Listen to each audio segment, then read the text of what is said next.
একটি অঙ্ক বলছে পিএসসি এসএসসি এবং ক্লাস 9-এ আসে। বলছে 20% ছাড় দিয়ে বিক্রি করায় একটি জ্যামিতি বক্সের বিক্রয় মূল্য হয় 48 টাকা। তাহলে জ্যামিতি বক্সের ধার্য মূল্য কত? আমরা দেখো 20% ছাড়ে বিক্রয় মূল্য আর ধার্য মূল্য লিখলাম। ধার্য মূল্য বের করতে হবে, এই জন্য ধার্য মূল্যকে আমরা ডান পাশে লিখব। তাহলে দেখো 20% ছাড়ে বিক্রয় মূল্য যদি 80 টাকা হয়, তাহলে ধার্য মূল্য 100 টাকা ছিল। 100 ধার্য মূল্যে ছাড় দিয়ে বিক্রি হয়, তাহলে ধার্য মূল্যের উপরে 100 টাকায় 20 টাকা ছাড়, তার মানে বিক্রয় মূল্য 80 টাকা। তাহলে বিক্রয় মূল্য 48 টাকা হলে ধার্য মূল্য তখন কত? তাহলে এখান থেকে সমস্যাটি দেখো সরল সম্পর্কে আছে। বিক্রয় মূল্য কমলে ধার্য মূল্য কমবে, বিক্রয় মূল্য কমলে ধার্য মূল্য কমবে, বাড়লে বাড়বে, কমলে কমে, তখন সরল সম্পর্ক হয়।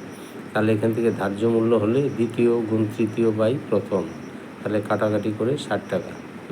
0 কাটলাম, 8 দিয়ে 48কে 6, 6 দশে 60 টাকা। তাহলে ধার্য মূল্য 60 টাকা হবে অঙ্কটি। এটিও ভালো অঙ্ক।